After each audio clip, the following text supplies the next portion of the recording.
The Giver, Chapter 18. Giver, Jonas asked the next afternoon, do you ever think about release? Do you mean my own release or just the general topic of release? Both, I guess.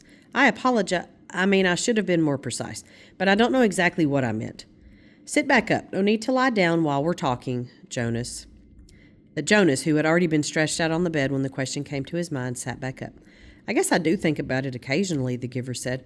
I think about my own release when I'm in an awful lot of pain. I wish I could put in a request for it sometimes, but I'm not permitted to do that until the new receiver is trained. Me, Jonas said in a dejected voice. He was not looking forward to the end of the training when he would become the new receiver. It was clear to him what a terribly difficult and lonely life it was, despite the honor. I can't request release either, Jonas pointed out. It was in my rules.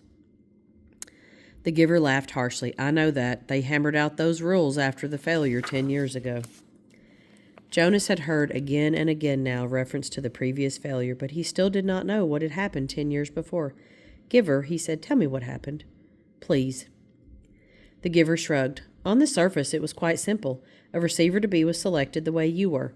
The selection went smoothly enough. The ceremony was held, and the selection was made. The crowd cheered as they did for you. The new receiver was puzzled and a little frightened, as you were. My parents told me it was a female. The Giver nodded.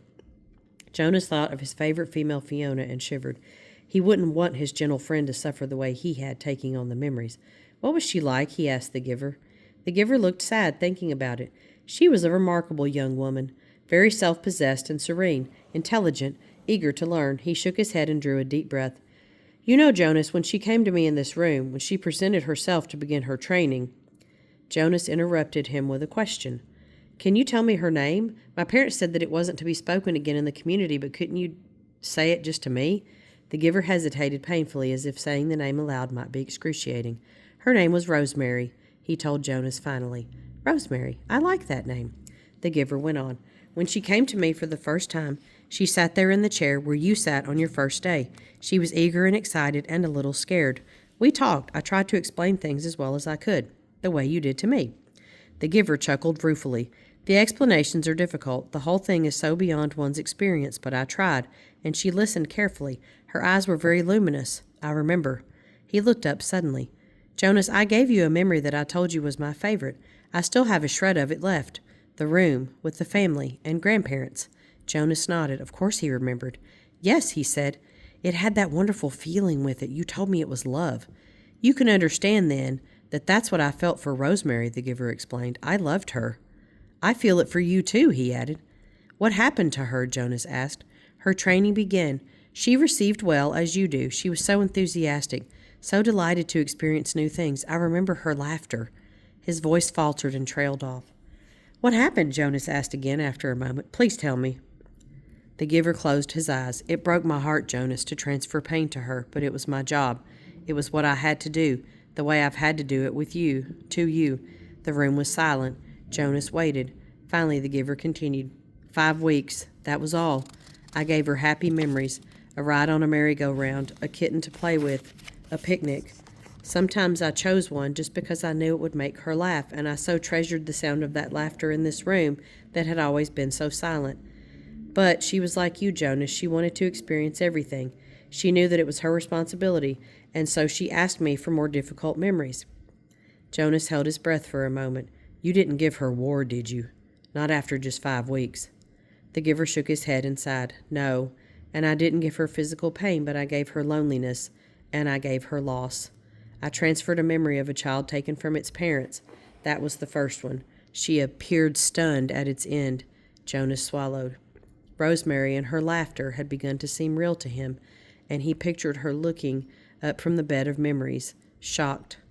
The Giver continued. I backed off, gave her more little delights, but everything changed once she knew about pain. I could see it in her eyes. She wasn't brave enough, Jonas suggested. The Giver didn't respond to the question.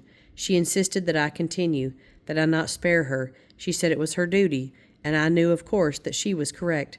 I couldn't bring myself to inflict physical pain on her, but I gave her anguish of many kinds, poverty and hunger and terror. I had to, Jonas. It was my job, and she had been chosen. The Giver looked at him imploringly. Jonas stroked his hand. Finally, one afternoon, we finished for the day. It had been a hard session. I tried to finish, as I do, with you, by transferring something happy and cheerful, but the times of laughter were gone by then. She stood up very silently, frowning as if she were making a decision. Then she came over to me and put her arms around me. She kissed my cheek. As Jonas watched, the giver stroked his own cheek, recalling the touch of Rosemary's lips 10 years before. She left here that day, left this room, and did not go back to her dwelling.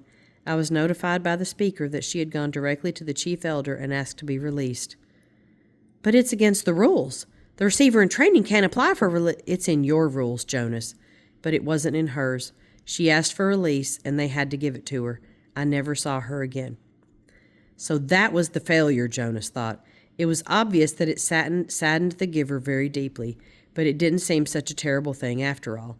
And he, Jonas, would never have done it, never have requested release, no matter how difficult his training had become. The giver needed a successor, and he had been chosen. A thought occurred to Jonas. Rosemary had been released very early in her training. What if something happened to him? Jonas, he had a whole year's worth of memories now. Giver, he asked, I can't request release, I know that. But what if something happened, an accident? What if I fell into the river like the little 4 Caleb did? Well, that doesn't make sense because I'm a good swimmer, but what if I couldn't swim and fell into the river and was lost? Then there wouldn't be a new receiver, but you would have already given away an awful lot of important memories. So even though they would select a new receiver, the memories would be gone, except for the shreds that you have left of them. And then what if... He started to laugh suddenly. I sound like my sister Lily, he said, amused at himself. The giver looked at him gravely. You just stay away from the river, my friend, he said. The community lost Rosemary after 5 weeks, and it was a disaster for them. I don't know what the community would do if they lost you. Why was it such a disaster? I think I mentioned to you once, the giver reminded him, that when she was gone, the memories came back to the people. If you were to be lost in the river, Jonas, your memories would not be lost with you. Memories are forever. Rosemary had only those 5 weeks' worth, and most of them were good ones. But there were those few terrible memories, the ones that had overwhelmed her. For a while, they overwhelmed the community. All those feelings. They'd never experienced that before. I was so devastated by my own grief at her loss and my own feeling of failure that I didn't even try to help them through it. I was angry, too. The giver was quiet for a moment, obviously thinking. You know, he said finally, if they lost you with all the training you've had now, they'd have all those memories again themselves. Jonas made a face. They'd hate that. They certainly would. They wouldn't know how to deal with it at all. The only way I deal with it is by having you there to help me, Jonas pointed out with a sigh. The giver nodded. I suppose, he said slowly, that I could... You could what? The giver was still deep in thought. After a moment, he said, if you floated off in the river, I suppose I could help the whole community the way I've helped you. It's an interesting concept.